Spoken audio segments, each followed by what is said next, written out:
muita gente fica curiosa quando balões de grande porte viajam por centenas de quilômetros e, na maioria dos casos, cruzam estados, desaparecem em direção ao alto mar ou para dentro do continente. Mas antes de relembrar alguns, vamos descobrir o porquê que isso acontece. Os ventos no hemisfério sul tendem a soprar do sul para o norte devido a um fenômeno chamado de circulação atmosférica. Essa circulação é causada por vários fatores, incluindo a rotação da Terra, as diferenças de temperatura, de pressão atmosférica e da influência dos oceanos. A rotação da Terra desempenha um papel fundamental na direção dos ventos. Ela cria o chamado efeito Coriolis, que é a tendência dos ventos a se desviarem da trajetória em linha reta. No hemisfério sul, o efeito Coriolis faz com que os ventos sejam desviados para a esquerda. Isso significa que quando o ar se desloca em direção ao norte, ele é defletido para o leste, resultando em uma direção predominante do sul para o norte. Outro fator importante é a diferença de temperatura e pressão atmosférica entre o Equador e as regiões polares. O ar quente próximo ao Equador tende a se elevar, criando uma área de baixa pressão. Por outro lado, nas regiões polares, o ar frio tende a descer, formando uma área de alta pressão. Essas diferenças de pressão criam um gradiente de pressão atmosférica, que impulsiona o movimento do ar dos polos em direção ao Equador. Isso já está ficando complicado. Além disso, os oceanos também desempenham um papel importante na direção dos ventos. As correntes oceânicas, como a corrente de Humboldt, ao longo da costa oeste da América do Sul, influenciam a temperatura e a umidade do ar. Essas variações de temperatura e umidade do oceano afetam a formação de massas de ar e a direção dos ventos.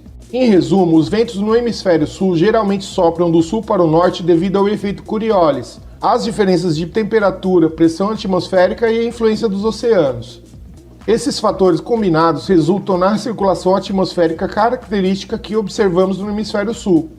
É importante ressaltar que essa explicação é simplificada e que a circulação atmosférica é um fenômeno complexo afetado por muitos outros fatores. Eu ainda não entendi. Mas porque quanto mais altitude um balão alcança, mais fortes os ventos ficam e, obviamente, muitos deles viajam tanto. A intensidade dos ventos aumenta com a altitude devido a vários fatores atmosféricos. Algumas das principais razões são: a principal causa do vento é a diferença de pressão atmosférica entre dois pontos. À medida que o balão sobe, a pressão atmosférica diminui. Isso ocorre porque a coluna de ar acima está ficando mais leve, já que há menos ar acima para exercer pressão.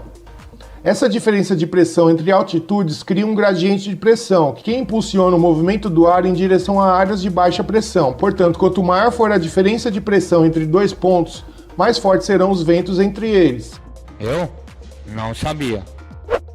À medida que o ar se eleva, ele se expande e se resfria devido à diminuição da pressão.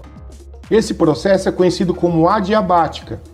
Por outro lado, quando o ar desce, ele se comprime e se aquece. Quando o ar se eleva em altitudes mais elevadas, ele se resfria mais rapidamente, o que pode levar a uma maior diferença de temperatura entre duas altitudes próximas. Essa diferença de temperatura também pode contribuir para o aumento da velocidade dos ventos. A topografia, como montanhas e colinas, pode afetar a velocidade do vento em altitudes superiores. À medida que o ar se aproxima de uma montanha, ele é forçado a subir. Esse movimento ascendente causa uma aceleração dos ventos, resultando em ventos mais fortes nas altitudes mais elevadas da montanha. Este fenômeno é conhecido como efeito de aceleração do vento. Próximo à superfície terrestre, o atrito entre o ar e o solo reduz a velocidade dos ventos. À medida que subimos em altitude, a influência do atrito diminui, permitindo que os ventos sejam menos afetados por esse fator. Portanto, nas camadas superiores da atmosfera, onde o atrito é mínimo, os ventos tendem a ser mais fortes, e nos vales, regiões bem abaixo do topo de morros que soltamos os balões em sua maioria, praticamente não venta. Por isso que algumas regiões, que obviamente eu não vou falar, sempre tem soltura de balões. É importante notar que esses fatores podem variar dependendo das condições atmosféricas locais e regionais. Além disso, existem outros fenômenos atmosféricos, como jatos de vento de alta altitude, que podem causar ventos extremamente fortes em altitudes específicas. Este é um fator importante, já que muitos balões gigantes atingem grandes altitudes, e lá em cima, como vimos, os ventos são muito fortes e a temperatura é bem menor, o que os baloeiros costumam chamar de térmica. Com certeza você já ouviu isso. Ou em dias de céu azul e limpo, você mesmo já viu balões de tão altos começarem a soltar uma fumaça branca. É verdade. Isso acontece porque, como o oxigênio lá em cima é menor, o fogo diminui e muitas vezes até apaga, como acontece, por exemplo, em fogueiras. Sempre que diminuímos ou abafamos seu fogo, ela fica aquela fumaceira branca.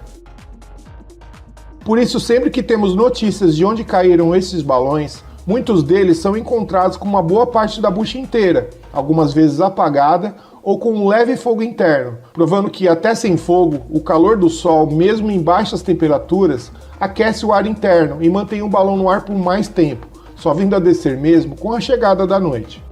Há muito mais detalhes que não consigo lembrar. Se você não faltou nas aulas de ciência, sabe que as camadas da atmosfera existem com o objetivo de proteger o planeta. A Terra é envolvida por ar, que atua de acordo com diferentes pressões que se relacionam com altas ou baixas densidades. São 5 camadas da atmosfera no total, e cada uma carrega uma característica e importância diferente. Elas são divididas em troposfera, estratosfera, mesosfera, termosfera e exosfera. A divisão dessas camadas é feita de forma vertical e é condicionada à temperatura, que pode variar de uma camada para outra. A altitude é o fato que diferencia cada camada, mas todas elas têm algo em comum: manter o equilíbrio terrestre. A troposfera é a camada mais próxima da Terra, responsável pela respiração de todos os seres vivos. Na troposfera, quanto maior a altitude, menor a temperatura. Os números podem variar de 40 a menos 60 graus Celsius, e essa camada é responsável por quase 80% do volume da atmosfera, e é nela que a maioria dos balões ficam. A troposfera é constituída pelos gases primordiais para a vida, o hidrogênio, o oxigênio e o gás carbônico. E como sabemos, o que mantém o fogo de uma bucha aceso é a presença de oxigênio. A distância da troposfera em relação à superfície chega aproximadamente a 17 a 20 km em relação à linha do Equador, o meio do planeta, e vai diminuindo conforme descemos, chegando em até 10 km lá no Polo Sul. A estratosfera é a segunda camada mais próxima da Terra. Nela encontra-se o gás ozônio, que você já deve ter ouvido falar. A camada de ozônio é responsável pela barreira de proteção dos raios ultravioleta do Sol, e podem chegar em até 50 km de altura. A estratosfera é caracterizada por apresentar pouco fluxo de ar e por ser muito estável. Como possui uma pequena quantidade de oxigênio, é possível que um balão chegue nela e mantenha, mesmo que mínimo, o fogo da sua bucha aceso. É nela também que alguns balões conseguem chegar, principalmente os gigantes, os balões sem fogo, que por natureza já são soltos com pouco peso, e até mesmo os balões liberados, que não tem nada embaixo ou pouco peso, como vimos no 58 nesse fim de semana, já que com menos de 10 minutos de voo, a antena e a bandeira caíram. Na estratosfera, a média de velocidade dos ventos aqui no hemisfério sul pode variar amplamente, dependendo da localização, da estação do ano e de outros fatores atmosféricos. No entanto, uma característica importante da estratosfera é a presença do jato de vento estratosférico, conhecido como jato polar estratosférico, que ocorre nas altitudes médias a altas. O JPE é um vento de alta velocidade e constante que flui de oeste para leste na estratosfera, ocorrendo aproximadamente entre 10 e 50 km de altura. Suas velocidades médias podem variar de 100 a 200 km por hora, mas em alguns casos podem chegar a velocidades superiores a 300 km por hora, o que podem facilmente levar um balão para outro estado. Na época do peão de 72 metros, muita gente falava que o balão poderia ter chegado na África. Mas de acordo com esse vento de alta velocidade e a direção, por mais alto que ele estivesse, não chegaria nem na metade do caminho. A distância entre a América do Sul e a África é de aproximadamente 10 mil quilômetros. E um balão tão pesado quanto ele estava, com a boca, uma boa parte dos 144 kg de bucha, provavelmente alguma parte da bandeira e a antena, daria por volta de 1 tonelada, e dentro de uma corrente de ar de 300 km por hora, teria que ficar mais de um dia voando em linha reta para chegar lá. E sem sol, ele esfriaria, cairia rapidamente e não chegaria nem na metade do caminho. Isso é muito interessante, bem criativo. Essa corrente de vento de alta velocidade é formada devido a diferenças de temperatura entre a região polar e as altitudes médias. Durante o outono e o inverno, épocas preferidas pelos baloeiros e com mais ocorrência de solturas de balões que viajam por grandes quilometragens, elas jogam os balões para o nordeste do país, enquanto no verão e na primavera, dependendo de alguns fatores, levam os balões para o centro do continente e, em raríssimos casos, ao sul. Para vocês terem uma visão mais fácil e prática sobre isso, vamos ver alguns exemplos de balões soltos nos últimos 30 anos no verão ou na primavera, que seguiram para o sul, sudoeste, sudeste e até mesmo para o oeste do país. O 2727 da Figueira Grande, solto em 2 de janeiro de 1993, que subiu da zona sul de São Paulo e caiu à noite em Jacarezinho, no Paraná, uma cidade quase na divisa com Ourinhos e São Paulo. Ainda em 1993, o peão de 43 metros da Alvarenga, que subiu de Itapevi, que é a região oeste da Grande São Paulo, e seguiu sempre para o sul, onde desceu em alto mar no litoral sul de São Paulo. Temos também o peão da Caverna, que tinha 42 metros, subiu de Santo André e caiu em Cotia no começo da noite do Natal de 1995. Em 2008, o peão de 52 metros da GBA, Grupo Balão Arte, que subiu do buraco e foi para o fundão do Paraná. E por fim, o lapidado de 50 metros do consórcio entre a Toa, a Cegonha e a Cosa Nostra, solto em 13 de setembro de 2013, que saiu de Santa Isabel e caiu em Jundiaí.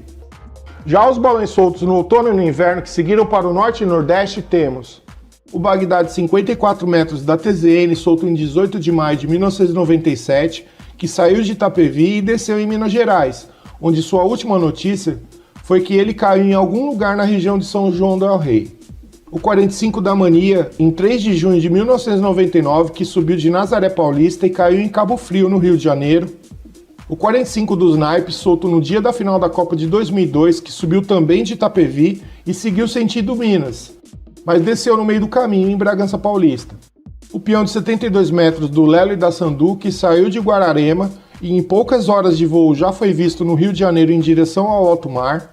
O Bagdá de 60 metros da BZL, o maior Bagdá de seda até hoje, que subiu de Mogi das Cruzes na manhã de 21 de abril de 2010 e foi pego pela cometa em Campos dos Goitacazes, no norte do Rio de Janeiro. Outro gigante que também é o maior de seda em sua categoria a subir e desaparecer foi o peão de 70 metros, feito pela Brasa, onde em sua segunda soltura, feita também pela Brasa e as turmas que o pegaram, a 100% Caxias e a Unidos de Belfort Roxo, na manhã de 27 de agosto de 2017. E desapareceu no fim da tarde em São João del Rei, no interior de Minas Gerais. E conforme o pessoal que estava atrás disse, ele seguiu bem alto para dentro do continente, do noroeste de Minas. Na maioria dos casos que temos relatos é assim, mas isso tudo não é uma regra. Como eu disse, são vários fatores que determinam a direção e a velocidade dos ventos, independentemente das estações climáticas. E um exemplo disso é o 60 da Jurema, solto em 2 de dezembro, final da primavera de 2001, de um sítio em Santa Isabel. Logo após subir, ele seguiu bem alto, pegou uma dessas camadas de ventos fortes e em pouco mais de 2 horas de voo chegou ao Rio de Janeiro e entrou em alto mar. Pouco depois do meio-dia, ele apareceu voltando para a terra na praia da Barra da Tijuca, na zona oeste, e os bombeiros chegaram a utilizar um helicóptero para afastá-lo e levá-lo novamente para o mar, onde caiu cerca de 5 quilômetros da praia. Esses foram alguns exemplos de balões que temos relatos visuais de onde eles caíram. Se eu for fazer uma lista sobre balões que desapareceram ou de papos de baloeiros com histórias sem comprovação, eu fico aqui a semana toda, então eu vou deixar esse assunto para um outro vídeo. Bom, eu vou ficando por aqui e se você gostou já deixa um like aqui no vídeo, se inscreva no canal para você não perder nada e até o próximo vídeo, sempre com mais uma boa história sobre o nosso querido mundo do balão. Um abraço bem sentado e um beijo a todos, tchau!